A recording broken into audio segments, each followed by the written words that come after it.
Good afternoon, everyone. It's my pleasure to introduce Dr. Mara Carlin, performing the duties of the Deputy Undersecretary of Defense for Policy, who will provide some brief remarks about the AUKUS optimal pathway announced by President Biden yesterday. This is a trilateral commitments-based phase plan for Australia to acquire conventionally armed nuclear-powered submarines. Please note Dr. Karlin will have time for a few questions afterwards and then must depart. I'd ask that you please limit your questions to AUKUS, given that's her focus here today. And then after a brief pause, I'll stick around to provide some non-AUKUS updates and answer questions as well. So thank you for your assistance on this. Dr. Karlin, over to you, ma'am. All right. Thanks so much. Good afternoon. It's great to see you all. Yesterday, you heard from President Biden, Prime Minister Albanese, and Prime Minister Sunak on the agreement for Australia to acquire a conventionally armed nuclear-powered submarine capability through the Australia, United Kingdom, United States Enhanced Security Partnership, or AUKUS. Yesterday concluded our 18-month thorough and expert-led consultation period to identify the optimal pathway for Australia to acquire this capability while setting the highest nuclear non-proliferation standard. This plan will deliver on that commitment and lift all three nations' submarine industrial bases and undersea capabilities, enhancing deterrence and promoting stability in the Indo-Pacific. For the last 7 decades, our three countries have stood shoulder to shoulder, along with our allies and partners, to help sustain peace and stability in the Indo-Pacific. The optimal pathway will sustain that in the decisive decades ahead. As the National Security Strategy and National Defense Strategy describe, the United States must pursue a free, open, and secure world to protect our national interests and those of our allies and our partners. AUKUS advances this goal by building our military capabilities and those of two of our very closest allies, enabling closer military planning and cooperation. It is a generational opportunity to enhance the national security of all three nations. As the President shared in his remarks yesterday, the optimal pathway will deliver deterrence across several phases. Under the first phase of the optimal pathway, the United States and the United Kingdom will immediately increase port visits of conventionally armed nuclear-powered submarines in Australia. And then, as early as 2027, will begin rotating through Australia under Submarine Rotational Force West. This deployment will ensure Australian personnel can continue familiarizing themselves with how these vessels operate, how they are properly maintained, and how we can continue safely operating together. The increased presence of U.S. submarines will buttress regional stability and support the safe development of Australian stewardship of its own sovereign, conventionally armed, nuclear-powered submarine enterprise. In the next phase, the United States intends to sell 3 Virginia-class submarines to Australia in the 2030s, with the potential to sell up to 2 more if needed. This will provide Australia with a conventionally armed, nuclear-powered submarine capability prior to their enduring sovereign capability coming online. You will see 3 allied and highly interoperable SSN fleets operating in the Indo-Pacific. The final phase will be our support for what we call SSN AUKUS, a next-generation conventionally armed nuclear-powered submarine designed and constructed by Australia and the UK and incorporating cutting-edge U.S. technologies in the propulsion plant, combat control, and weapons systems.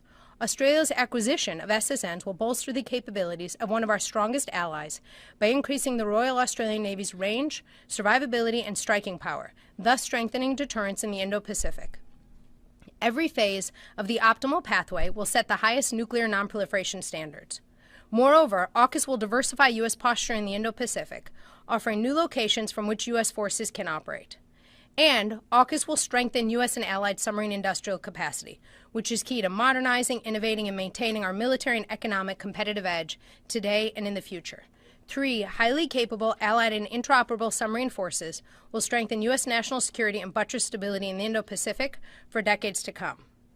We are also working to modernize our information sharing and export control systems, which is necessary for the effective implementation of AUKUS. As the National Defense Strategy outlines, the capacity to share information with key allies and partners is of critical importance to how the United States deters aggression and succeeds in contingencies.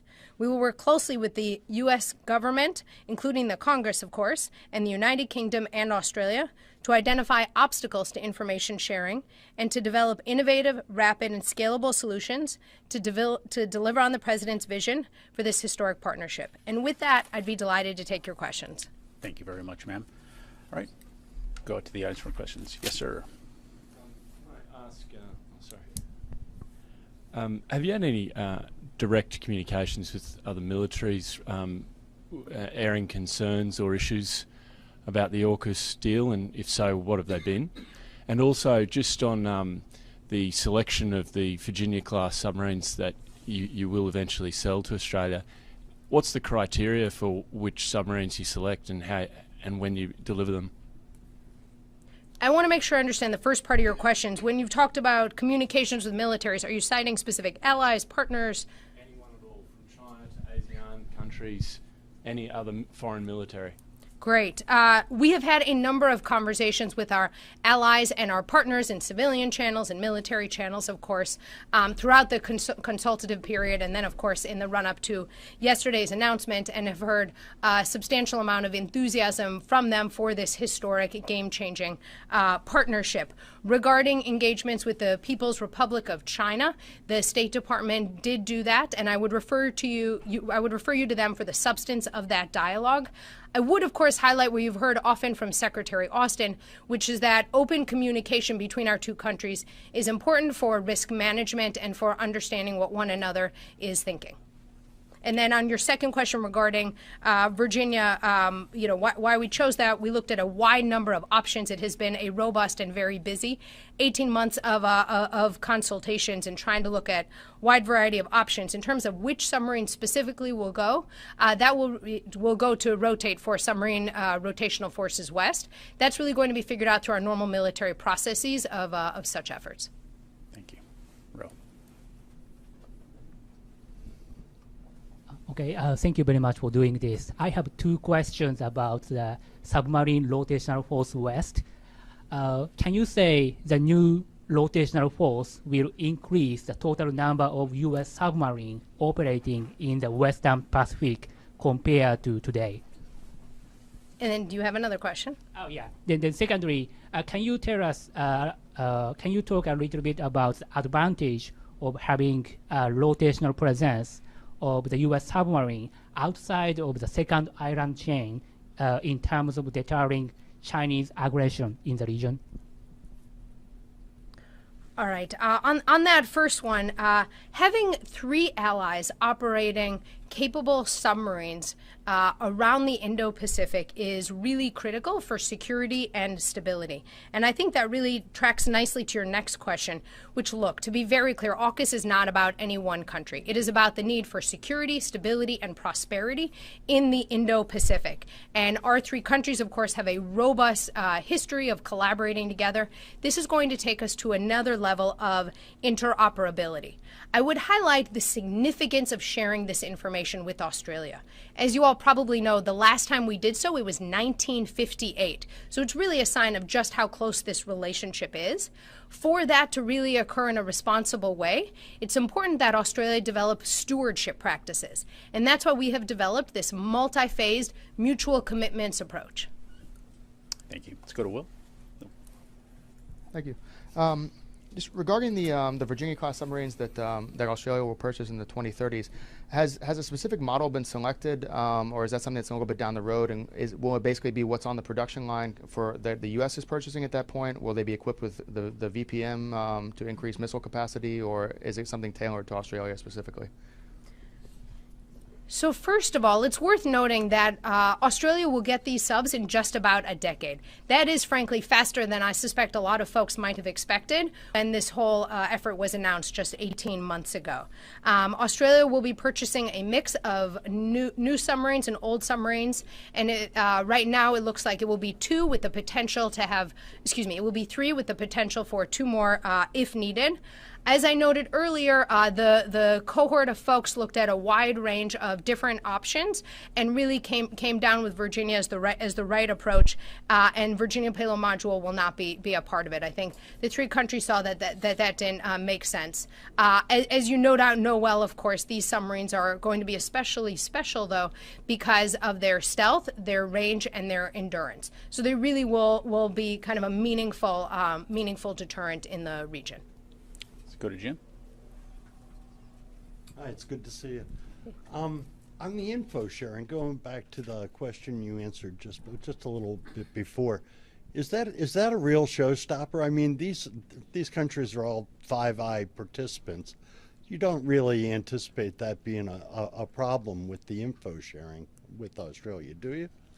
You know, Jim, allies and partners are at the heart of the national defense strategy, right? They're a center of gravity for realizing that 2022 national defense strategy. And we know we have to lower the barriers to working with them, and information is just a piece of it. You are exactly right that these are two of our very closest allies who we have stood shoulder to shoulder with for much of the last 100 years or so. Nevertheless, we have processes that have to be figured out, and to ensure that both pillars of AUKUS, right, there are two pillars. Today we're very focused on Pillar 1, which is the conventionally armed nuclear-powered submarines, but there's also Pillar 2, right, this cooperation on advanced capabilities. We know for that to be realized, we're going to need very clear, transparent, robust information sharing practices.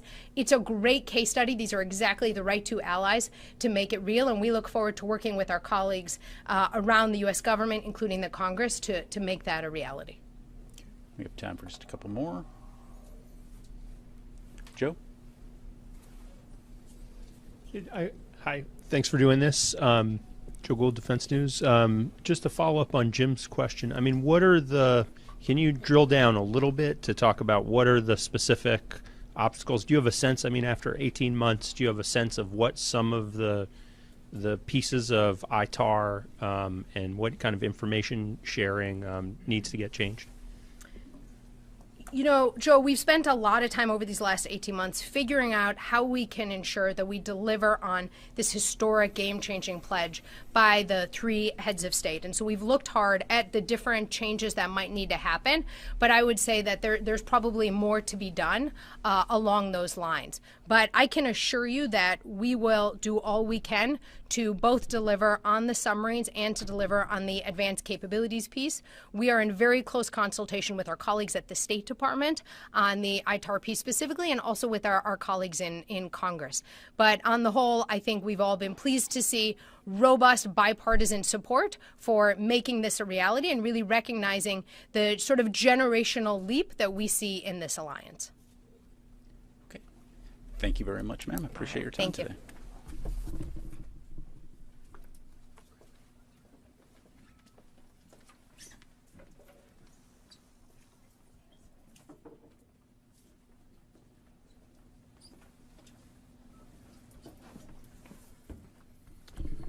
Thank you all very much.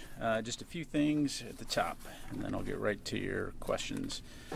So first of all, I would like to highlight U.S. European Command's statement released earlier today confirming that two Russian Su-27 aircraft conducted unsafe and unprofessional intercept with a U.S. Air Force intelligence, surveillance, and reconnaissance unmanned MQ-9 aircraft that was operating within international airspace over the Black Sea today.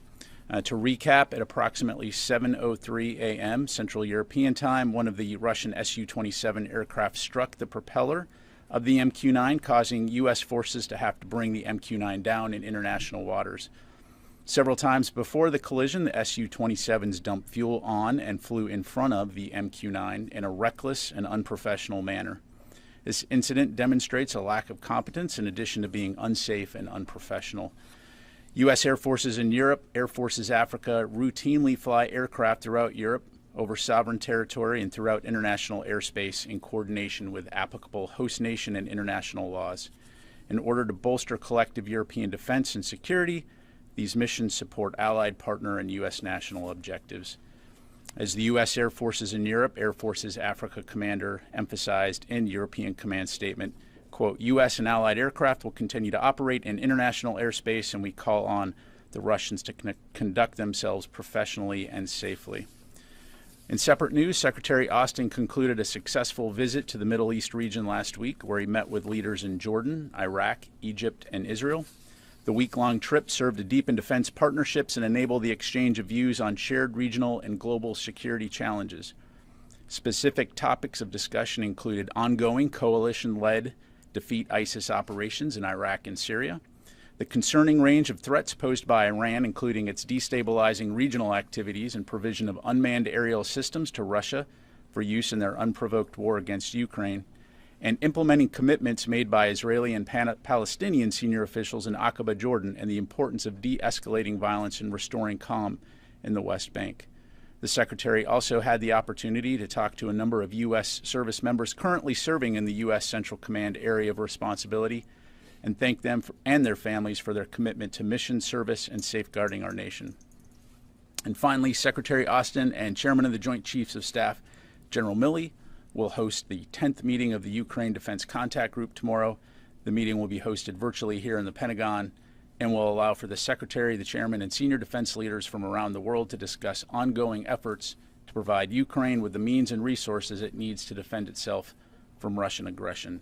Additional information on tomorrow's meeting will be forthcoming. And with that, I will take your questions. We'll start with the Reuters. Phil. Has the Secretary or anyone else in the U.S. military reached out to his Russian counterpart or anyone else's counterparts from Russia? And regarding the MQ-9, what can you detail a little bit more what its mission was and where it was being piloted from? Thanks. Yeah, sure. So in terms of Secretary Austin talking to his counterpart, not at this time. To my knowledge, DoD officials have not spoken specifically to Russian authorities on this particular incident. I do know that the State Department is raising our concerns about the incident directly with the Russian government, so I'd refer you to them for details on that. In terms of the mission of the MQ-9, as I mentioned, it's an ISR platform. These aircraft have been flying over the Black Sea region for some time, to include before the current conflict started. It is an important and busy international waterway, and so it is not an uncommon mission for us to be flying in international airspace.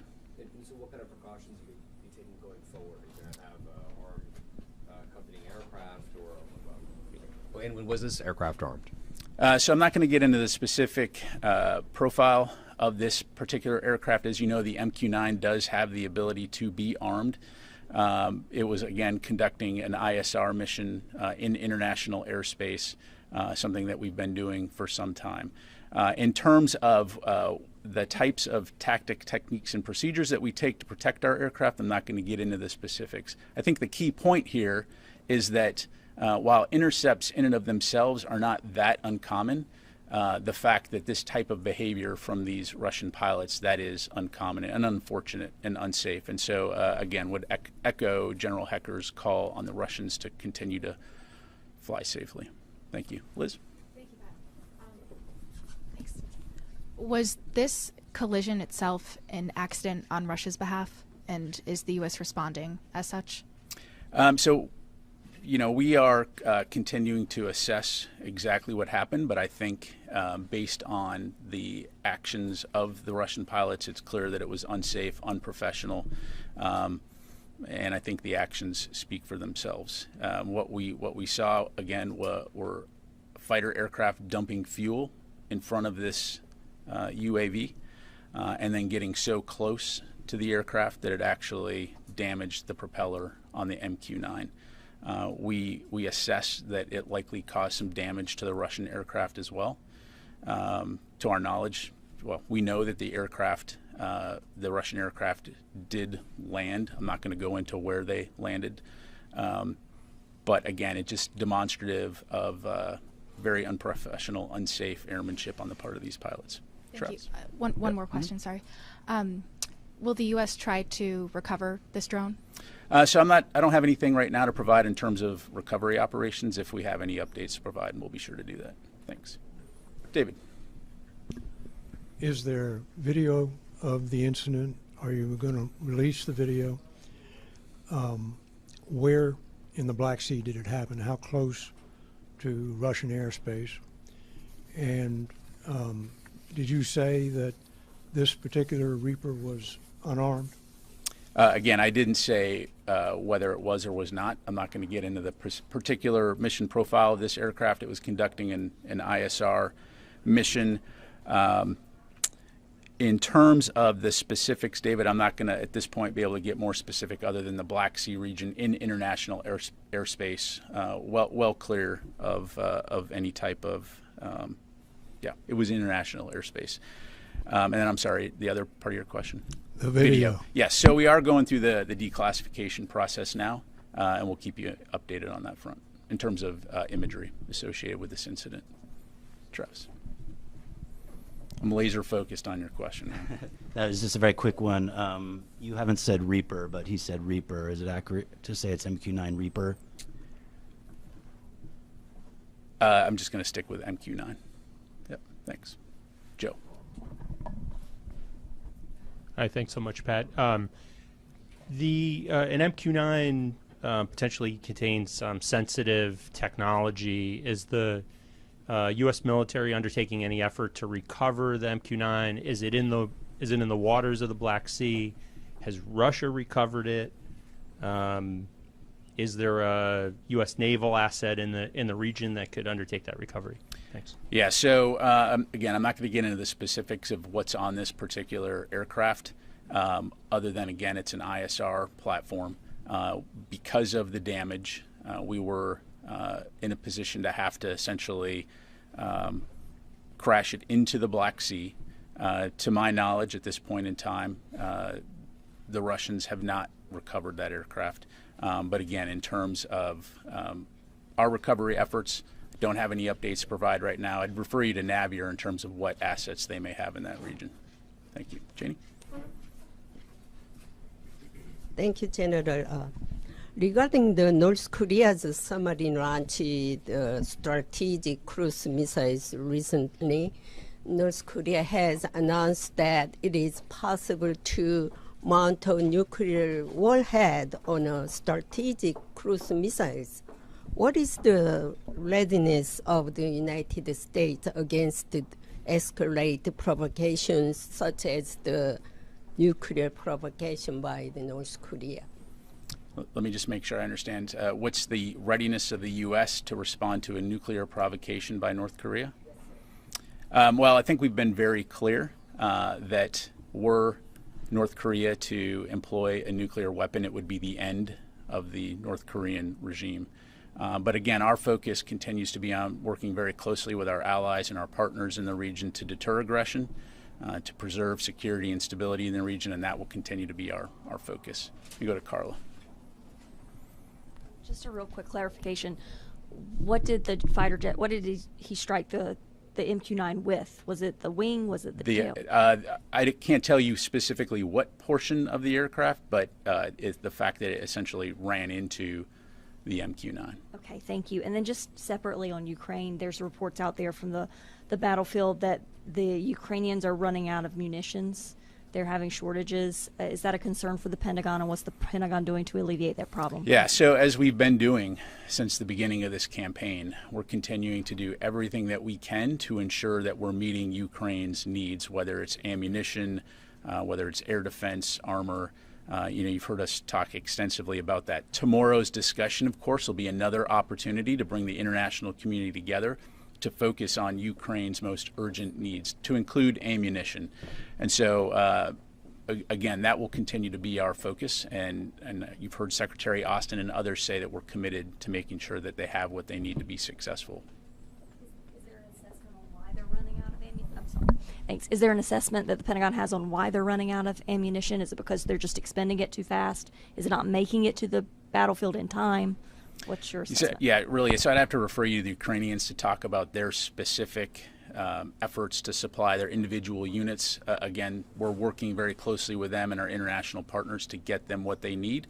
And I think it's also important to kind of take a step back and look at the progress that has been made while recognizing the fact that there still is a tough fight ahead, particularly as we go into the spring and summer. And so our focus, again, is going to be working with national armaments directors, with the Ukrainians to get them the ammunition they need and get that to the frontline units as quickly as possible. Let me go back over to this side of the room. Yes, sir. Thank you. Can you guide us through the timeline of the MQ-9 intercept? We have that the aircraft was struck at 7:03 Eastern time, but how long were the Sukhois with the aircraft beforehand? And were there any radio calls between radio communications either from the Russians or from the United States? Yeah, so on the latter part of your question, no, none that I'm aware of. And I would ask that you go back and confirm this with UCOM, but based on the information I have here, it seems like approximately 30 to 40 minutes, they were flying in the vicinity of this MQ-9. And then at 7:03 is when the 7:03 a.m. Central European time is when they collided, causing it to crash. So, Qasim. The U.S. forces has had to bring down the aircraft. Does that mean that United States piloted it to the crash site, or Yes. was it struck by a missile or something? Yeah, we brought it down. Okay. Yep. And then also, is there any U.S. naval assets currently in Black Sea? Again, I'd have to refer you to Navier for any details on particular assets in the region. Thank you. Laura? Thanks. Can you talk a little bit more about the damage to the MQ-9? I mean, was it unflyable, and that's why you had to bring it down? And then can you say a little bit more about how often this kind of thing happens in over the Black Sea, that Russian aircraft harass U.S. drones and other aircraft? Yeah, so I don't have any statistics in front of me in terms of intercepts, but again, as I highlighted, the fact that intercepts of aircraft are not uncommon in and of themselves. It's not obviously a daily occurrence. The vast majority of those intercepts are what we would consider safe and professional, just wanting to see what's there, right? You're flying alongside it to be able to see what's there. In this particular case, though, again, they collided with the aircraft, damaging the propeller, and essentially putting in a situation where it was unflyable and uncontrollable, so we brought it down. Thank you. Time for a few more. We'll go here and then to Fadi. Hi, sir. Thanks. Just wanted to check, just to confirm, any communication with allies such as Turkey about potential recovery of the drone, and is there any concern that Russia could provide the drone to Iran if it recovers it? So that would be a hypothetical. Again, Russia does not have the drone, so that would be a hypothetical question. In terms of working with allies and partners, I don't have anything to announce here, but if and when we do, we'll be sure to let you know. Thank you. Go to Fadi, and then we'll come back over here to the last two. Yep.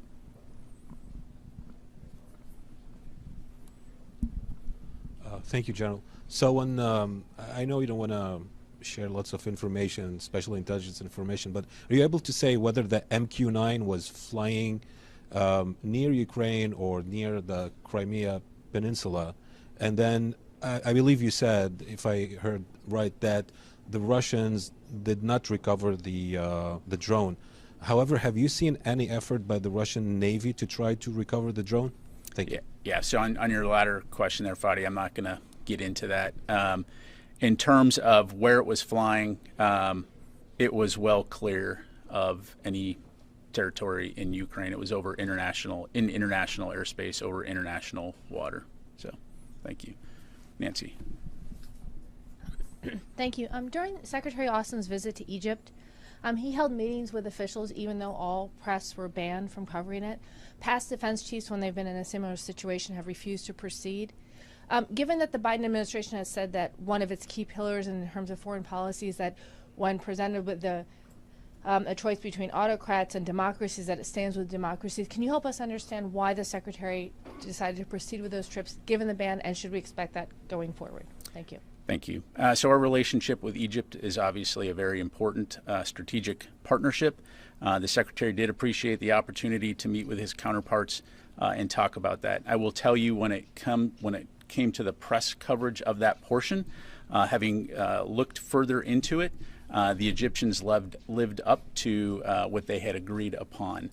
Some of the lessons learned out of that was in terms of making sure that we were on the same sheet when it came to understanding press access, and so we will continue to work that. I'm sorry, could you clarify, the U.S. had agreed beforehand that there would be a ban of journalists? We did not agree to a ban on journalists. We agreed to have official photographers. We did have one reporter come into one of the sessions, but then a portion that was going to be open to the press was subsequently not held, and therefore there was not an opportunity to cover that. But again, sometimes these meetings are very small. Sometimes there's not the opportunity for media to come in. But again, it's something that we've noted, and we'll continue to work closely with governments as we visit to ensure that there's press access.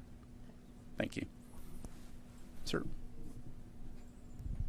Just regarding the budget, for the last few years, the services have pursued a divest to invest strategy, and Congress hasn't necessarily bought into that.